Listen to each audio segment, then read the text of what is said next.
दोस्तों नमस्कार। प्रयागराज में हुए उमेश पाल हत्याकांड के बाद फरार अतीक अहमद के बेटे असद अहमद और शूटर गुलाम मोहम्मद को यूपी एसटीएफ ने एनकाउंटर में मार गिराया था।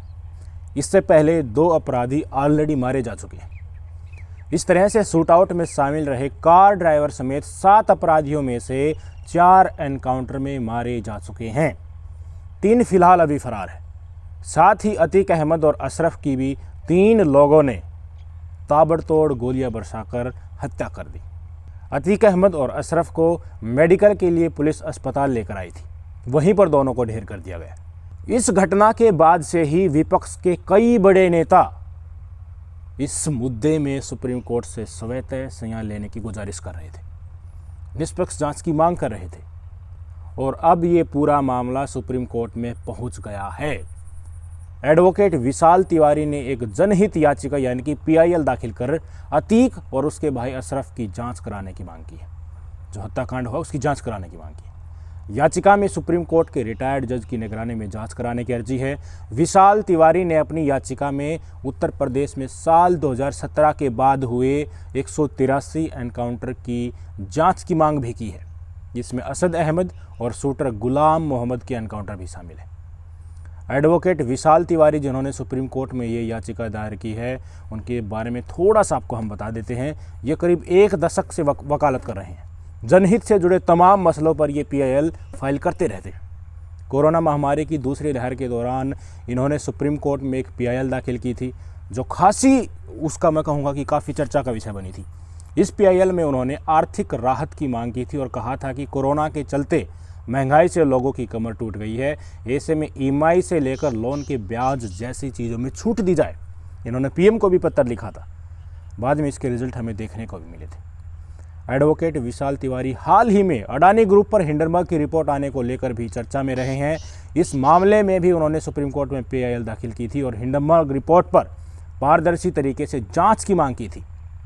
रिटायर्ड जज के नेतृत्व में कमेटी बनाने की मांग की थी। इन्होंने अपने पीआईएल में दावा किया था कि केंद्र सरकार ने हिंडनबर्ग की रिपोर्ट पर कोई ठोस कदम नहीं उठाया, इसलिए सुप्रीम कोर्ट से गुजारिश की गई थी। रिजल्ट आपके सामने है। एडवोकेट विशाल तिवारी की एक और पीआईएल खासी चर्चा में रही। कुछ वक्त पहले ही उन्होंने महिलाओं को मेंस्ट्रुअल लीव देने की मांग उठाई थी और अपने पीआईएल में कहा था कि यह महिलाओं का अधिकार है। एडवोकेट तिवारी ने अपनी याचिका में कई कंपनियों का उदाहरण देते हुए बताया था कि वहाँ मेंस्ट्रुअल के दिनों में महिलाओं को छुट्टी दी जाती है, इसलिए भारत में भी इस प्रकार का नियम बनाया जाए कि मेंस्ट्रुअल लीव की सुविधा की जाए। ये इनके द्वारा दायर की गई कुछ फेमस पीआईएल थी। और अब अतीक अहमद मर्डर केस में जुड़ी अपनी याचिका में एडवोकेट विशाल तिवारी ने विकास दुबे एनकाउंटर केस का भी जिक्र किया है और इसकी सीबीआई जाँच की मांग की है। उन्होंने कहा है कि इस तरीके के एक्शन कानून से चलने वाले किसी लोकतंत्र के लिए गंभीर खतरा है। किसी लोकतांत्रिक सोसाइटी में पुलिस को न्याय का अधिकार नहीं देना चाहिए। दंड का अधिकार सिर्फ न्यायपालिका के पास है। एडवोकेट तिवारी ने अपनी याचिका में पुलिस प्रशासन पर सवाल उठाते हुए कहा है कि पुलिस कस्टडी में किसी आरोपी की हत्या सिस्टम की नाकामी दिखाता है। अतीक अहमद मर्डर केस के 2 पहलू हो सकते हैं, या तो अतीक की हत्या किसी दूसरे गैंगस्टर या ग्रुप ने की, या सिस्टम की साजिश का नतीजा है। ऐसे में पारदर्शी तरीके से जांच जरूरी है। एडवोकेट तिवारी के अलावा अतीक अहमद और उसके भाई अशरफ की हत्या के संबंध में ही सुप्रीम कोर्ट में एक और पीआईएल दाखिल की जा चुकी है। याचिका में सुप्रीम कोर्ट से हत्या के मामले को सीबीआई को स्थानांतरित करने का आग्रह किया गया है। ये याचिका किसने दायर की है? Retired IPS officer Amitabh Thakur ने दायर की है। यानी कि अब 2 याचिका सुप्रीम कोर्ट में इस मामले में दायर की जा चुकी है। अपनी याचिका में अमिताभ ठाकुर ने कहा है कि भले ही अतीक अहमद और उसके भाई अपराधी हों, मगर जिस तरह से उनकी हत्या हुई है उससे इस घटना के राज्य पोषित होने की पर्याप्त संभावना दिखती है। अमिताभ ठाकुर ने कहा कि साथ ही जिस तरह इस हत्याकांड की पृष्ठभूमि है, दिखाई दे रही पृष्ठभूमि, उससे भी इस घटना के राज्यपासित होने की पूरी संभावना हो जाती है। इस हत्या के बाद जिस प्रकार से उत्तर प्रदेश पुलिस ने इस मामले को ढीला करने का प्रयास किया है और मामले में कोई भी ठोस कार्रवाई नहीं की है, उससे भी इस मामले में उच्च स्तरीय षड्यंत्र की संभावना दिखती है। अमिताभ ठाकुर ने अपने पीआईएल में कहा कि भले ही कोई व्यक्ति अपराधी क्यों ना हो, लेकिन किसी भी शख्स की पुलिस अभिरक्षा में राज्य द्वारा षड्यंत्र करके हत्या कर दिया जाना किसी भी सभ्य समाज में स्वीकार्य नहीं है। इन स्थितियों में अगर इस बात की संभावना अगर जताई जा रही है कि यह राज्य पोषित हत्या हो सकती है, तो निश्चित रूप से इसकी जांच स्थानीय पुलिस जो है यूपी की, उसके द्वारा नहीं की जा सकती। इसकी निष्पक्ष जांच एकमात्र सुप्रीम कोर्ट या हाई कोर्ट की निगरानी में सीबीआई द्वारा ही की जा सकती है, क्योंकि राज्य सरकार इसमें वो दिलचस्पी दिखाएगी नहीं, वो इसको टाल मटोल के इधर उधर कर देगी, चीज़ों को बाहर नहीं आने देगी। एडवोकेट तिवारी और रिटायर्ड आईपीएस अफसर अमिताभ ठाकुर की बातों में वजन है। आप सबको पता है कि अतीक अहमद ने सुप्रीम कोर्ट से गुहार लगाई थी कि मेरी जान को खतरा है, पर सुप्रीम कोर्ट ने नहीं सुना, याचिका खारिज कर दी गई, क्योंकि यूपी पुलिस ने दलील दी होगी सुप्रीम कोर्ट में कि सुरक्षा के पुख्ता प्रबंध हमने की है। शायद इसलिए सुप्रीम कोर्ट ने कहा था कि पुलिस की कस्टडी से सुरक्षित जगह और क्या हो सकती है। यानी सुप्रीम कोर्ट मानकर चल रहा था कि यूपी पुलिस ने अतीक अहमद की सुरक्षा के पुख्ता प्रबंध किए हैं। पर आपकी स्क्रीन पर देखिए, जब अतीक और अशरफ को मेडिकल के लिए लाया जा रहा था तो सिर्फ पुरानी बॉलीवुड फिल्मों वाली जीप का ही इस्तेमाल किया जा रहा है। कितनी आराम से मीडिया वाले पूरे सीन को अपने कैमरे में वाइड एंगल, शॉर्ट एंगल से फिल्मा रहे हैं। क्या यूपी पुलिस के उच्च अधिकारियों को ये पता नहीं था कि गैंगस्टरों की आपस में रंजिश हो सकती है, और होती भी है। इतना खुला टारगेट देना और टीवी पर मीडिया द्वारा सीधा प्रसारण होना क्या दुश्मनों को न्योता देने जैसा नहीं है? क्या यूपी पुलिस को ये नहीं पता था कि सोशल मीडिया पर जश्न मनाया जा रहा है? क्या यूपी पुलिस ने अशरफ की ये बाइट नहीं सुनी थी जिसमें वो कहते हुए नजर आ रहे थे कि किसी बहाने जेल से निकाला जाएगा और निपटा दिया जाएगा? अतीक के भाई अशरफ ने 28 मार्च को कहा था कि उनको एक बड़े पुलिस अधिकारी ने यह धमकी दी है कि उनको किसी बहाने निकाला जाएगा और निपटा दिया जाएगा। अतीक अहमद ने खुद ये कहा कि अगर मेरी हत्या होती है तो मैं एक सीलबंद लिफाफा सुप्रीम कोर्ट पहुंचाऊंगा, और वो लिफाफा पहुंचने वाला है, उनके वकील उनके ऊपर काम कर रहे हैं, उसमें काफ़ी बड़े खुलासे होने वाले। पहले आप अशरफ की जो बाइट सुनी जो उन्होंने पुलिस वैन में बैठे हुए दी थी। आज मुझे इलाहाबाद में धमकी दी गई है, हाँ, कि 2 हफ्ते के अंदर तुम्हें फिर से जेल से किसी बहाने से निकालेंगे, हाँ, और निपटा देंगे। हाँ, ये किसने दी है? किसने? एक बड़े अफसर ने दी है, मैं उनका नाम नहीं ले सकता। यूपी। आपको जानकर आश्चर्य होगा कि जिस हॉस्पिटल में मेडिकल के लिए अतीक और अशरफ को ले जाया जा रहा था, उनका बयान सामने आया है, वो चौंकाने वाला है। उन्होंने कहा कि हमें तो सिर्फ 10 मिनट पहले ये बताया गया कि अतीक और अशरफ को हम मेडिकल जांच के लिए लेकर आ रहे हैं। कमाल की बात है ना। मीडिया वालों को पता है, हत्यारों को पता है कि अतीक अशरफ का मेडिकल उस जगह पर, उस हॉस्पिटल में होना है। सिर्फ हॉस्पिटल स्टाफ को नहीं पता है। हॉस्पिटल स्टाफ ने, मैं आपको बताना चाहूँगा कि बिल्कुल स्पष्ट कहा है कि सुरक्षा के कारण अगर इस तरह का कोई केस होता है तो खुद हमारी टीम जेल में जाती है और वहीं पर मेडिकल करती है। ऐसा उन्होंने पास्ट में काफ़ी केसों में किया भी है। पर इस तरह का कोई अनुरोध किया ही नहीं गया तो मेडिकल स्टाफ क्या करे? मेडिकल स्टाफ को तो इसके बारे में कोई रिक्वेस्ट की ही नहीं गई, तो इसके क्या मायने निकलते हैं? अतीक अहमद और उनके भाई अशरफ के मर्डर में कई संदेह हैं जिसको अब सुप्रीम कोर्ट ही सुलझा सकता है। अतीक के बेटे असद और शूटर गुलाम मोहम्मद के एनकाउंटर में तो फर्जीवाड़े के सबूत साफ साफ दिखाई दे रहे हैं। पहला, बाइक में कोई भी खरोच नहीं थी। यूपी एसटीएफ के मुताबिक असद और गुलाम के पास बाइक थी, वह पलटी हुई दिखाई गई थी। वहाँ असद का शव था, असला पड़ा था, बाइक पड़ी थी, कारतूस थे। वहाँ लगभग 10 से 12 पुलिसकर्मी भी पहुँचे हुए थे। बाइक से करीब 50 मीटर दूर पुलिस की गाड़ी खड़ी थी। बाइक के कोई भी पार्ट्स नहीं टूटे थे और एक खरोच तक नहीं आई थी। एनकाउंटर हो गया, दिखाया गया कि भागते भागते बाइक गिरी है, पर बाइक पर एक भी खरोच नहीं है। इसको लेकर सवाल उठ रहे हैं कि बाइक पलट गई, उसमें खरोच तक नहीं आई। दूसरा संदेह है, बाइक की चाबी नहीं मिली। असद और गुलाम के एनकाउंटर के बाद झांसी की लोकल पुलिस से पहले वहां मीडिया पहुंच गई। एनकाउंटर के बाद जब मौके पर मीडिया पहुंची तो बाइक की चाबी देखने के लिए कहीं मिली भी नहीं।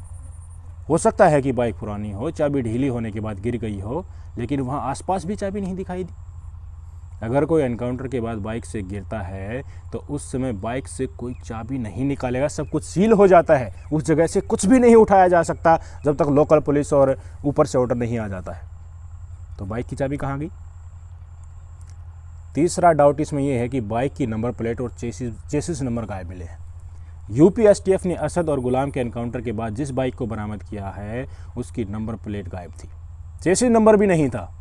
ऐसी उम्मीदें जताई जा रही हैं कि बाइक हो सकता है चोरी की हो, इस बाइक के ओनर का पता कैसे चलेगा फिर? हालांकि बाइक का इंजन नंबर भी होता है, लेकिन ज़्यादातर संभावना इसी की है कि वो चोरी की होगी। हालांकि पुलिस ने बाद में सबूत के तौर पर बाइक को अपने कब्जे में ले लिया है और लोडर में रखकर बड़ागांव पुलिस थाने में पहुंचा दिया। पर नंबर प्लेट न होना, चेसिस नंबर ना होना, इंजन नंबर साफ तौर पर ना होना, ये एक संदेह पैदा करता है। चौथा संदेह ये है कि बाइक पलट गई लेकिन हेलमेट उनके नहीं मिले। वहाँ असद और गुलाम के पास कोई हेलमेट नहीं मिला। यूपी पुलिस के मुताबिक ही असद और गुलाम करीब 45 दिन से लापता थे और वे अलग अलग राज्यों में घूम रहे थे। तो वो बिना हेलमेट के कैसे घूमेंगे भाई? वो अपना चेहरा जनता को नहीं दिखा सकते क्योंकि उनके ऊपर पुलिस ने 5-5 लाख रुपए का इनाम घोषित किया हुआ है। हर राज्य की पुलिस उन्हें ढूंढ रही थी। तो ऐसे में वो खुले में मुंह दिखाए थोड़ी ना घूमेंगे।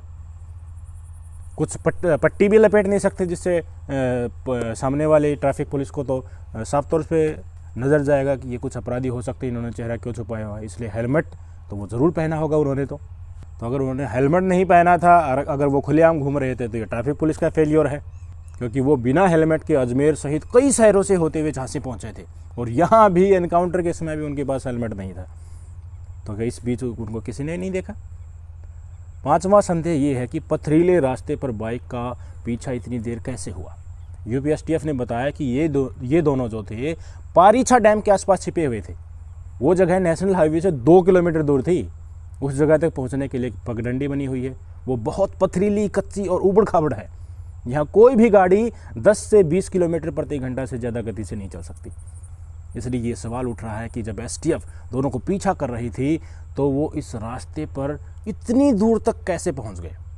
सवाल ही पैदा नहीं होता कि 2 किलोमीटर तक वो चले गए। छठा संदेह है कि एनकाउंटर वाली जगह जो थी स्पेसिफिकली उसको लेकर असद का जिस जगह पर एनकाउंटर किया गया वो जगह नेशनल हाईवे से 2 किलोमीटर अंदर है।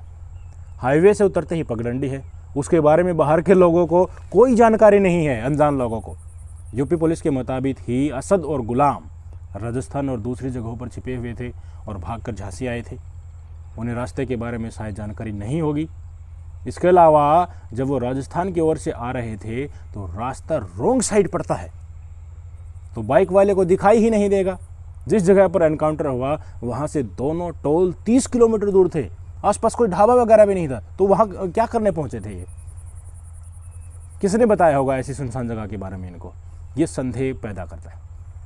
तो कुल मिलाकर कहा यह जा सकता है कि असद का एनकाउंटर और अतीक अशरफ की हत्या सरकार के द्वारा रचा गया षड्यंत्र हो सकता है। इसी के चलते अब ये मुद्दा सुप्रीम कोर्ट पहुंच गया है। सुप्रीम कोर्ट से आस इसलिए है क्योंकि वहाँ चंद्रचूड़ साहब बैठे हैं। अगर उन्हें थोड़ा कुछ भी गलत और गैर कानूनी लगा तो उल्टा टांगने में हिचकिचाएंगे नहीं। वो सत्ता के आगे नतमस्तक होने वालों में से नहीं है। देखिए, अतीक अहमद और उसके गुर्गों ने जो किया उसको कहीं से भी जायज़ ठहराया नहीं जा सकता। पर सभ्य समाज में एनकाउंटर और हत्या को भी जायज़ नहीं ठहराया जा सकता। इस बात का भी आप ध्यान कीजिए, क्योंकि आज अगर ये चीज़ें असद और अतीक के केस में जायज़ ठहरा दी जाती हैं तो बेलगाम होकर कल सरकार एनकाउंटर और हत्या किसी बेकसूर का भी कर सकती है। राजनीतिक प्रतिशोध भी निकाला जा सकता है। अपनी पार्टी में शामिल गुंडों पर कार्रवाई कुछ नहीं होगी। विपक्ष से संबंधित लोगों को धाड़ उड़ाया जा सकता है। छोटे छोटे केसों को बड़ा दिखाकर विपक्ष को ख़त्म किया जा सकता है। जनता से जो आवाज़ उठ रही है उसको दबाने के लिए बेलगाम सत्ता कुछ भी कर सकती है अगर हत्या और एनकाउंटर राज्य द्वारा पोषित जायज़ ठहराए जाते रहे। एक छोटा सा एग्जांपल लीजिए, जो बीजेपी में काफ़ी बड़ी संख्या में, एक लिस्ट में देख रहा था सोशल मीडिया पर, बड़ी संख्या में लोग हैं जिनके ऊपर 100 के आसपास 80, 90, 70 इतने केस रजिस्टर्ड है, गंभीर अपराधों के केस रजिस्टर्ड है, पर वो बीजेपी में सांसद बने बैठे हैं, विधायक एमएलए बने बैठे हैं, उनके खिलाफ कोई एक्शन नहीं हो रहा है। तो ये सिलेक्टिव चीज़ जो हो रही है, ये सिलेक्टिव चीज़ हमारे समाज के लिए खतरा पैदा कर सकती है।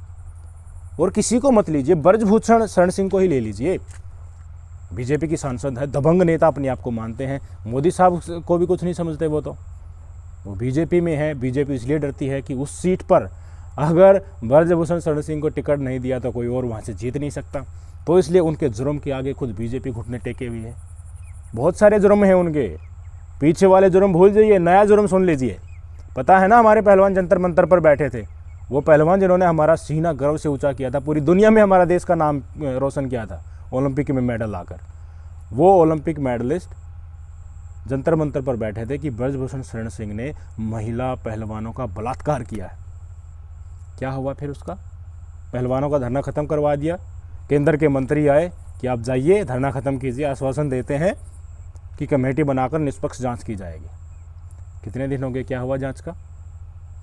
वो जनवरी का मामला है और अब आप देख लीजिए गर्मियों के दिन आ गए हैं, कोई भी अता पता नहीं है। पहलवानों को बेवकूफ़ बना दिया गया, पहलवानों ने धरना ख़त्म कर दिया, जनता उनके साथ हो ली थी, तब तक वो एक आंदोलन का रूप लेता, तब तक पहलवानों को बहला फुसलाकर भगा दिया गया वहाँ से। और अब ब्रजभूषण शरण सिंह वैसे ही छाती चौड़ी करके घूम रहा है।